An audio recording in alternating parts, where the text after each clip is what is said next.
Let's go over the concept quiz for Chapter 16, Session 2. For question number 1, the answer is B.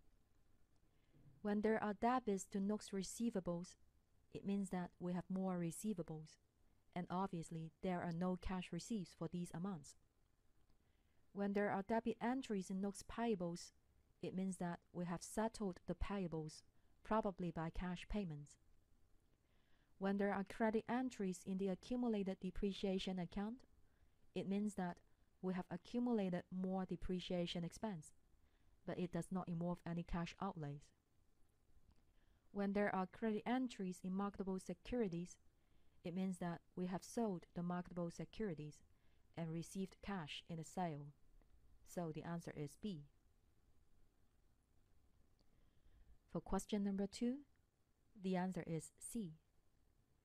When we sell the equipment, we receive cash even though there is a loss. When there is a decrease in accounts receivable, it means that there are cash receipts from the customers in settling the receivables.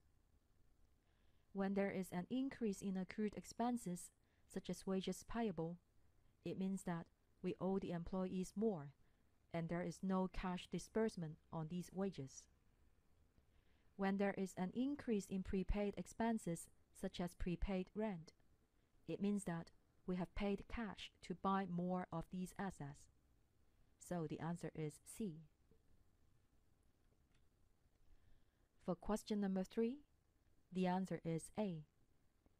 Cash flows are grouped into 3 major categories in the statement of cash flows: operating activities, investing activities, and financing activities.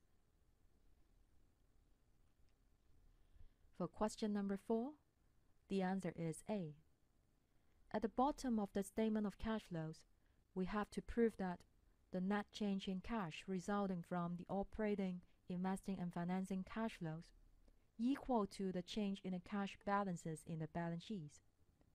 Therefore, we will show the beginning and ending balances of cash and cash equivalents at the bottom of the statement for proving the equality. For question number 5, the answer is C.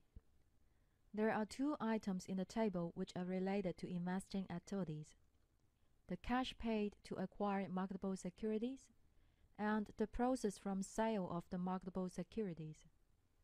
So the net cash flows from investing activities equals to a minus of 370,000 plus 17,500, and we get a negative of $352,500. And this is the net cash used by the investing activities. For question number 6, the answer is B. There are 4 items in the table which are related to financing activities: proceeds from issuance of capital stock, proceeds from issuance of bonds payable, payments to settle short-term debt, and dividends paid. So the net cash flows from financing activities equals to 280,000 plus 55,000 minus 32,500 minus 130,000, and we get a positive of $172,500.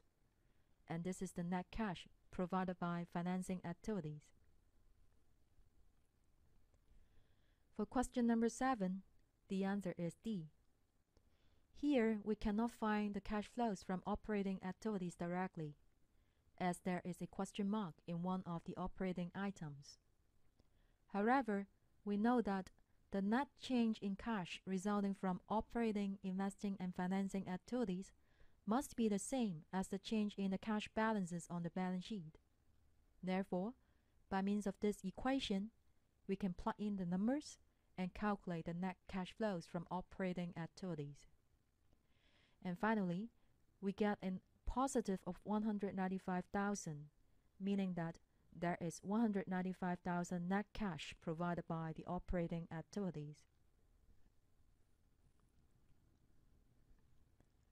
For question number 8, the answer is A.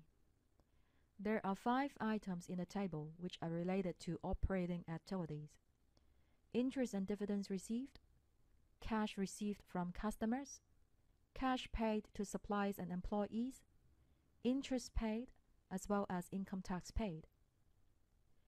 With the net operating cash flows calculated in question number 7, we can find the question mark in the cash received from customers by using this equation. And we get a positive of 1.31 million in the end. Therefore, the amount of cash received from customers is $1.31 million.